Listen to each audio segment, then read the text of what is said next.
Hello friends, जय जिनेंद्र। मैं हूँ आस्था जैन और आप जुड़े हुए हैं हेल्पिंग हैंड के साथ। फ्रेंड्स, आज की स्टोरी शुरू करने से पहले मैं आपके साथ अपनी नानी जी की कुछ सीख शेयर करना चाहती हूँ। नानी जी बचपन में हमें हमेशा बड़ी छोटी छोटी सी बातों पे टोका करती थी। अगर हम कुछ शब्द गलत यूज़ कर लिया करते थे तो वो हमेशा हमेशा हमें टोका करती थी। फॉर एग्जाम्पल, अगर हमने ये बोल दिया कि खाना कहाँ पड़ा है, तो वो हमेशा बोलती थी कि खाना पड़ा नहीं होता है, खाना रखा होता है। सब्जी काट दो तो वो कहती थी काटना क्या होता है, सब्जी संवार दो। दुकान बंद कर दी आपने तो दुकान बंद नहीं होती, दुकान बढ़ाई जाती है, मंदिर बढ़ाया जाता है।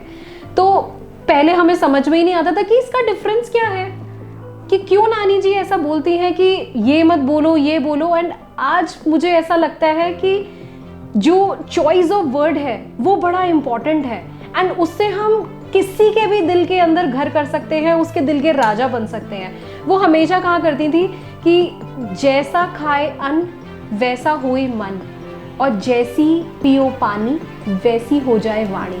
तो फ्रेंड्स, आज की जो स्टोरी है वो इसी से रिलेटेड है। तो बात कुछ पुरानी है। एक राजा होता है, वो जंगलों के अंदर घूमने ऐसे ही विहार करने के लिए जाता है। एंड क्योंकि गर्मी बहुत ज़्यादा हो रही होती है तो उसे बड़ी तेज़ प्यास लगने लगती है। तो वो अपना घोड़ा एक झोपड़ी के बाजू में आके रोक लेता है।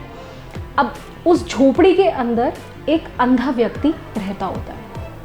अब वो राजा जो है वो अपने सिपाही को भेजता है कि एक लोटा पानी आप इनसे पीने के लिए ले आइए।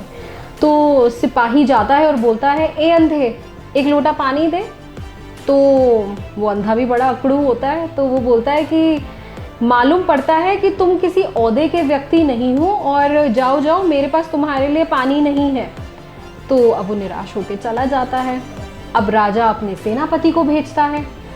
तो सेनापति कहता है, ए अंधे, एक लोटा पानी दे, पैसे दिलवा दूंगा तुझे इसके। तो वो बोलता है कि तुम जो पहले आदमी आया था, मालूम पड़ता है उसके सरदार हो, इसीलिए चिकनी चुपड़ी बातें करके मुझ पे दबाव डालना चाहते हो। जाओ, मेरे पास तुम्हारे लिए भी पानी नहीं है। अब राजा को बहुत प्यास लग रही होती है, तो राजा खुद ही उठ के उस झोपड़ी की तरफ जाता है और उस अंधे व्यक्ति को नमस्कार करता है और बोलता है कि मेरा गला प्यास से सूखा जा रहा है मान्यवर, आप प्लीज़ मुझे एक लोटा पानी का पीने के लिए दे दीजिए। अब वो कहता है कि आपके व्यवहार से, आपकी वाणी से आप राजा जैसे प्रतीत होते हैं और आपके लिए तो मेरा पूरा शरीर आपकी सेवा में हाजिर है। एक पानी की क्या बात है, मैं अभी ठंडा ठंडा पानी आपके लिए लेके आता हूँ। अब राजा बड़ा शॉक्ड हो जाता है कि ये तो अंधा व्यक्ति है, इसे कैसे मालूम चला कि मैं राजा हूँ। तो वो ऐसा ही पूछता है कि आपको कैसे मालूम चला कि मैं राजा हूँ। तो वो बोलता है कि आपका जो व्यवहार है वो राजाओं जैसा है, आपकी जो वाणी है वो राजाओं जैसी है। तो फ्रेंड्स, इस स्टोरी से मैं सिर्फ यही कहना चाहूँगी कि अगर आपको गुस्सा भी आता है ना किसी के ऊपर, तो थोड़ी देर शांत हो जाइए, रादर देन हम चिल्लाएं या कुछ गलत शब्द बोलें जिससे हम अपना रिश्ता ही खराब कर लें। इससे बेहतर ये होगा कि हम ठंडे दिमाग से उनसे बात करें जिसके ऊपर हमें गुस्सा आ रहा है, ना कि उनके ऊपर तेज चिल्लाएं या गलत वाणी का प्रयोग करें।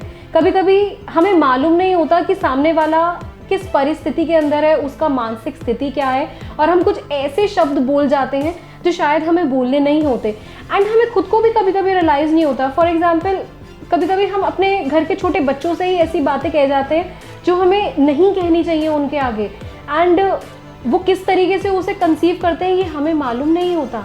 या कभी कभी कोई एम्प्लॉयर अपने एम्प्लॉय से इस तरीके की बात कह जाता है जो शायद उसके मन में घर कर जाए, या हम अपने पेरेंट्स से ही कभी कभी इस तरीके से बात कर लेते हैं जो हमें नहीं करनी चाहिए।